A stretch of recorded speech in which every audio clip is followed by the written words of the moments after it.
lot of our clients, a lot of our customers, they are still kind of holding on to the old way of doing business. So we have to kind of gently but effectively kind of dispel the old myths of, the old way of doing business no longer works. So we kind of have to tell them, look, the old is out, the new is in. It's not 1995 anymore. It's not 1985 anymore. It's 2014, and the way the global market and the global economy has shifted, and that's one thing that we work tirelessly to get them to understand.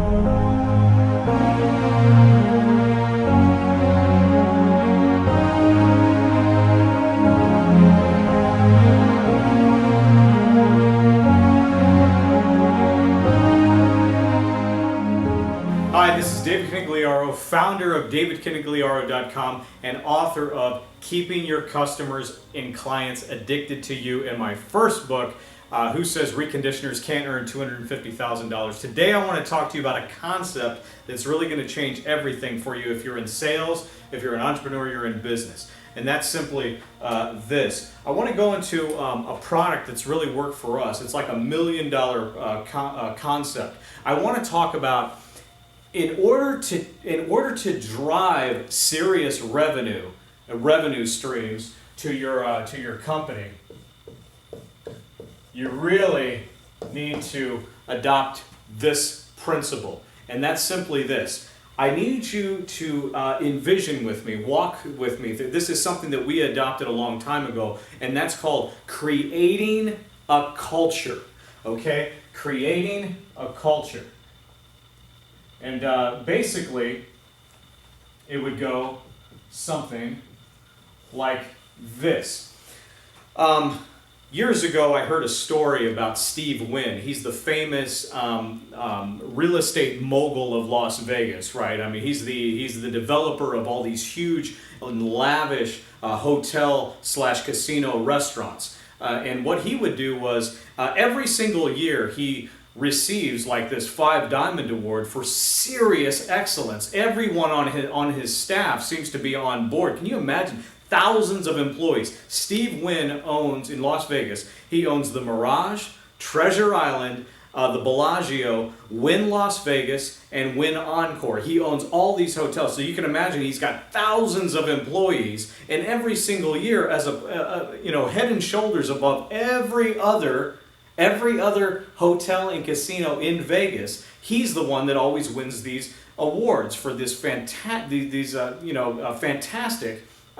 customer and guest experiences that people have at the casinos. Well, he was sitting down with the Wall Street Journal, and the journalists asked him, they said, Steve, how do you get your employees, right? Employees. To perform at this level?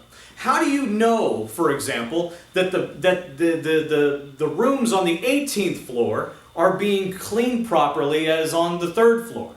How do you know that your staff is taking care of your guests' needs in all these areas? And how do you always win the award every year? That's what the journalist was asking Steve Wynn. He had a perfect response for this. He said, it's the question of all questions. He says, and it's a philosophy that rests at the most fundamental level, on the back of the employee. And you can do this too. And we did this in our company, and it changed everything. You create the culture. You drive the culture. Now, how do you do it? It's the question of all questions. You could have the employee of the month. You could have the employee of the week. And basically, these are spotlight programs where you reward good behavior to your employees. You could give them rewards such as a vacation or bonuses in their checks or something like that, but they have one drawback. And that is, it makes the employee just perform for the supervisor or for the manager. But Steve Wynn wanted to create a culture where the staff, all the employees, everybody in the hotel wants to perform universally for the guests all the time. And they came up with the answer. It's called storytelling. Storytelling works like this. every day, 3 times a day, at this hotel, at these hotels. You have managers that have 10 people under them. So let's say there's 1,000 employees, and you got 100 managers and 10 people under them, right? And so every day, 3 times a day, the manager will say, "Hey, did any interesting stories happen with the guests today?" And Bellman pipes up and he says, "Yeah, I was taking a guest, some guests up to their room, and an older couple, and he's helping them with their bags and he's unpacking their bags for them. And this woman says that one of the guests says, 'Oh my God, Leonard, I forgot your medication. Oh my God, oh my God.'" He says, "Ma'am, what's the matter? What's the matter?" "Oh, my husband, he's diabetic. He's insulin dependent." He says, "Oh, what's the matter?" She goes, "I forgot your medication. We're gonna have to fly back home. We gotta call the airlines. We gotta fly back home to get your medication." He says, "Ma'am, where do you live?" She says, "Pacific Palisades." He says, "California, Los Angeles. I have a brother who lives in Encino." He says, "Well, who's at your house right now?" She says, "My housekeeper." He says, "Call your housekeeper. Tell her my brother, his name's Enrique. He's going to come, he's going to pick up the medication, and we'll get it here. Don't worry. It's 4 o'clock now. When do you need the medication?" She says, "We need it by breakfast."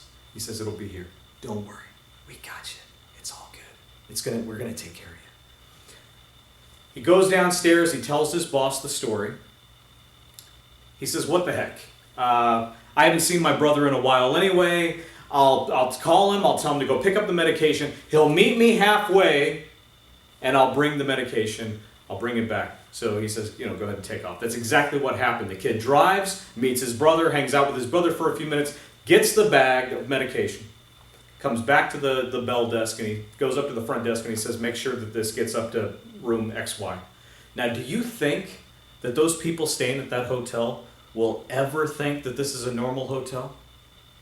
Not a chance. Not a chance.